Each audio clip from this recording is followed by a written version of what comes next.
आपणा सर्वांना नमस्कार. मी रुद्रशेखर जोशी, केसरीनंदन आध्यात्मिक यूट्यूब चॅनलमध्ये आपल्या सर्वांचे स्वागत आहे. आज आपण हा व्हिडिओ जाणून घेऊया श्री बिल्वाष्टकमचा अर्थ. याआधी देखील सूर्याष्टकम, पांडुरंगाष्टकम, रुद्राष्टकमचे अर्थ आपण जाणून घेतले आहेत. श्री आद्य शंकराचार्यांनी अनेक अष्टके रचले. कृष्णाष्टकम, गोविंदाष्टकम, त्याचप्रमाणे बिल्वाष्टकम देखील रचलेले आहे. यात 8 श्लोक आहेत. 9वा श्लोक फलश्रुतीचा आहे. हे जरी संस्कृतमध्ये असले तरी उच्चारण करण्यास सोपे आहे. यात बेलाचे श्रेष्ठत्व वर्णन केले आहे. सर्वात प्रथम श्लोक किंवा मंत्र आहे त्रिदलम त्रिगुणाकारम त्रिनेत्रंच त्रिदायुधम त्रिजन्म पाप संहारम एक बिल्वम शिवार्पणम. हा मंत्र सर्व देवपूजनात बेल वाहताना म्हटला जातो. त्रिदलम, ज्यास 3 दल आहेत. त्रिगुणाकारम, ज्यात 3 गुण आहेत, सत्व रज तम. त्रिजन्म पाप संहारम, 3 जन्माचे पाप नष्ट होते. केवळ एक बिल्वपत्र जरी भगवान शंकरास अर्पण केले तरी देखील 3 जन्माचे पाप नष्ट होते. मग हे बेलपत्र कसे असावे हे दुसऱ्या श्लोकात सांगितलेले आहे. त्रिशाखै बिल्वपत्रैश्च यच्छिद्रे कोमलै शुभै शिवपूजा करिष्यामी बिल्वपत्रम शिवार्पणम. ज्या बेलपत्रास 3 शाखा आहेत, ज्यास 3 पाने आहेत, पण ह्या पानांना कुठेही छिद्र नको, तुटलेले नको किंवा क्षतिग्रस्त झालेले नको, तसेच ते कोमल, निर्मल व सुंदर असावे, असे बेलपत्र शुभ असते. बाजारात बेलपत्र विकत मिळते, पण बेलाच्या फांद्यांना काटे असतात, त्यामुळे अनेक पाने क्षतिग्रस्त होतात. म्हणूनच ही सूचना श्री आद्य शंकराचार्यांनी ह्या श्लोकातून दिली असावी. यासाठीच पहिल्या श्लोकात जो मंत्र घेतला आहे त्यात सांगितले आहे एक बेलपत्र जरी वाहिले तरी त्यामुळे 3 जन्माचे पाप नष्ट होते. व दुसऱ्या श्लोकात ते बेलपत्र कसे असावे हे दुसऱ्या श्लोकात सांगितलेले आहे. पुढे म्हटले आहे शिवपूजा करिष्यामी. आधी भगवान शंकराचे पूजन करावे. आवाहन, पाद्य, अर्घ्य, पंचामृत, स्नान, अभिषेक, गंध, पुष्प व पत्रे वाहताना बेलपत्र व्हावे. त्यावेळी म्हणावे बिल्वपत्रम शिवार्पणम. मी भगवान शंकरास बेलपत्र अर्पण करीत आहे. पुढे तिसरा श्लोक आहे अखंड बिल्वपत्रेन पूजिते नंदिकेश्वरे शुद्धंती सर्व पापेभ्यो हेक बिल्वम शिवार्पणम. अर्थात भगवान शिवशंकरास एक बेलपत्र अर्पण केल्यानंतर नंदीस देखील अखंड व उत्तम प्रकारे 3 पाने असलेले बेलपत्र अर्पण करावे, ज्यामुळे सर्व पापे नष्ट होतात किंवा धुतली जातात व मन शुद्ध होते. चौथा श्लोक आहे शालग्राम शिलामेकाम विप्राणाम जातु चार्पयेत सोमयज्ञ महापुण्यम एक बिल्वम शिवार्पणम. भगवान शंकरास जे एक बेलपत्र वाहिले जाते त्यामुळे ब्राह्मणास 1 शालिग्राम दान दिल्याचे पुण्य प्राप्त होते व ते प्राप्त व्हावे अशी प्रार्थना बेलपत्र वाहताना केलेली आहे. 1 बेल वाहिल्याने सोमयाग केल्याचे पुण्य प्राप्त हो अशी प्रार्थना करून मी हे 1 बेलपत्र भगवान शंकरास अर्पण करीत आहे असे चौथ्या श्लोकात सांगितले आहे.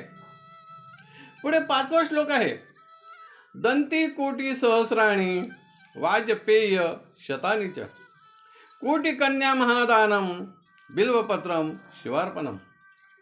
1 बेलपत्र अर्पण केल्याने हजारो कोटी हत्ती दान केल्याचे पुण्य मला प्राप्त हो. वाजपेय नावाचा यज्ञ असतो, तसेच शेकडो यज्ञ केल्याचे पुण्य प्राप्त हो. तसेच कोटी कन्या दान केल्याचे पुण्य मला प्राप्त हो अशी प्रार्थना करून श्री भगवान शंकरास बेलपत्र अर्पण करीत आहे. 6वा श्लोक आहे लक्ष्म्यस्तनत उत्पन्नम महादेवस्य च प्रियम बिल्ववृक्षम प्रयच्छामी बिल्वपत्रम शिवार्पणम. बेलवृक्ष हा लक्ष्मी मातेच्या वक्षस्थलापासून निर्माण झालेला आहे. तर एका कथेत तो पार्वतीच्या घामाचे थेंब पृथ्वीवर पडले त्यातून निर्माण झाला आहे असा पाठभेद आहे. पण पार्वती देवीने सुद्धा बेलाने शिवाचे पूजन केले आहे, त्यामुळे महादेवास बेलपत्र प्रिय आहे. दुसरे कारण महादेवांनी हलाहल नावाचे विष प्राशन केले. त्यावेळी त्यांच्या शरीराचा दाह होत होता. त्यांच्या मस्तकावर बेलपत्री ठेवली तेव्हा त्यांना थोडे शांत वाटले. बिल्ववृक्षात मुळात गिरिजा देवी, शरीरात दाक्षायणी देवी, फांद्यात माहेश्वरी देवी, पानात पार्वती, फळात कात्यायनी, त्वचेत गौरी, वस्त्रात अपर्णा, फुलात दुर्गा, लहान फांदीत उमा व काट्यात शक्ती देवीचा वास असतो, असे ब्रह्मवैवर्त पुराणात म्हटले आहे. असे पवित्र उत्तम बेलपत्र मी भगवान शंकरास अर्पण करीत आहे. 7वा श्लोक आहे, दर्शनम बिल्ववृक्षस्य स्पर्शनम पापनाशनम अघोरम पापसंहारम बिल्वपत्रम शिवार्पणम. अर्थात बेलाच्या वृक्षाचे दर्शन जरी घेतले, स्पर्श करून नमस्कार केला तरी देखील सर्व पापांचा नाश होतो. अगदी मोठे महाभयंकर जरी पाप असेल त्याचा देखील नाश होतो व तो व्हावा म्हणून मी भगवान शंकरास बेलपत्र अर्पण करीत आहे. 8वा श्लोक आहे, मूलतो ब्रह्मरूपाय मध्यतो विष्णुरूपिणे अग्रता शिवरूपाय बिल्वपत्रम शिवार्पणम. अर्थात बेलाच्या पानात खालच्या भागात ब्रह्मदेव, मध्य भागात भगवान विष्णू व अग्रभागात अंशरूपात शिव निवास करतात. अशा रीतीने तिन्ही देवांचे वास्तव्य ज्या बेलपत्रात आहे ते बेलपत्र मी भगवान शंकरास अर्पण करीत आहे. 9व्या श्लोकात फलश्रुती दिलेली आहे, बिल्वाष्टकमिदं पुण्यम य पठेत शिव सन्निधौ सर्व पाप विनिर्मुक्त शिवलोक मवाप्नुयात. अर्थात हे शिवाच्या मंदिरात घरी जो कोणी भक्त या बिल्वाष्टकाचे पठण करतो तो सर्व पापांपासून मुक्त होतो, त्यास शिव सायुज्य प्राप्त होते. भगवान शंकरास बेलपत्र वाहण्यास अर्पण करण्यास कोणत्याही काळ वेळेचे बंधन नाही.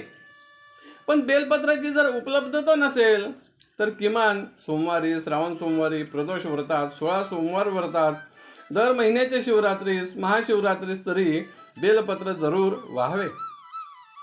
बिल्वाष्टकात एक बेल अर्पण केल्यास काय फल प्राप्त होते हे सांगितलेले आहे. असे प्रत्येक श्लोकाच्या नंतर एक बेलही अर्पण करू शकतात किंवा ओम नमः शिवायचा जप करीत 108 बेलपत्रही अर्पण करू शकतात. त्यामुळे भगवान शंकराची कृपा प्राप्त होते. ब्रह्मवैवर्त पुराण व व्रत शिरोमणी ग्रंथातून ही माहिती संकलित करून ह्या व्हिडिओत प्रस्तुत केली आहे. आपणास आवडले असेल तर जरूर लाईक करा, शेअर करा आणि व्हिडिओच्या खाली असलेल्या सबस्क्राईब शब्दावर जरूर क्लिक करा. धन्यवाद. नमस्कार. जय केसरी नंदन.